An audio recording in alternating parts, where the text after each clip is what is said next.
AP రాజకీయ సమీకరణాలు మారుతున్నాయి. ఏడాది పాలన పూర్తి చేసుకున్న కూటమి పార్టీలు ఇప్పుడు రాజకీయ వ్యూహాలపైన ఫోకస్ చేశాయి. వైసీపీ లక్ష్యంగా టీడీపీ కొత్త కార్యాచరణ అమలు చేస్తుంది. ఇదే సమయంలో జగన్ అలర్ట్ అయ్యారు.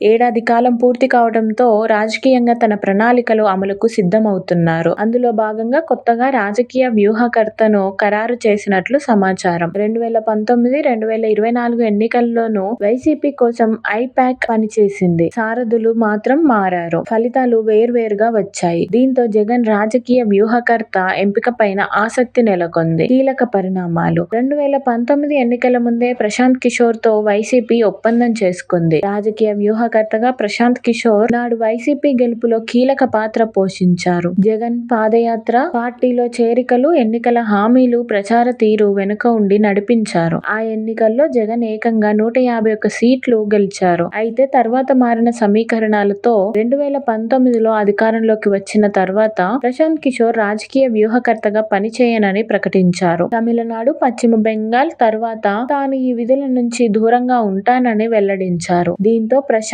టీమ్ కే చెందిన రుషిరాజ్ సింగ్ ఆధ్వర్యంలో ఐపాక్ టీమ్ అప్పటి నుంచి 2024 ఎన్నికల వరకు వైసీపీ కోసం పనిచేసింది. కానీ 2024 ఫలితాలు పూర్తిగా రివర్స్ అయ్యాయి. జగన్ చర్చలు 2024 ఎన్నికలకు ముందు అనూహ్యంగా ఢిల్లీలోని ఒక కీలక నేత జోక్యంతో ప్రశాంత్ కిషోర్ నాడు చంద్రబాబును కలిశారు. ఆ సమయంలో జరిగిన ఒప్పందం మేరకు ఎన్నికలు పూర్తయ్యే వరకు హైదరాబాద్ లోనే మకాం వేసి జగన్ ను ఓడించే వ్యూహాలను కూటమికి ప్రశాంత్ కిషోర్ అందించి విజయంలో కీలక పాత్ర పోషించారు. మధ్య ల్యాండ్ టైటిల్ యాక్ట్, పెన్షన్ల పెంపు, వాలంటీర్లకు హామీలు వంటి ఆలోచనలు ప్రశాంత్ కిషోర్ సలహాలుగా టీడీపీ నేతల సమాచారం. కొద్ది నెలల క్రితం లోకేష్ ఢిల్లీ పర్యటనలోనూ ప్రశాంత్ కిషోర్ ను కలిశారు. ప్రస్తుత రాజకీయాలపైన చర్చించి సూచనలు, సలహాలు తీసుకున్నట్లు తెలుస్తుంది. ఇటు టీడీపీకి 2024 ఎన్నికల ముందు నుంచి పనిచేస్తున్న robin Sharma team show time consultancy ఇప్పటికీ కొనసాగుతుంది.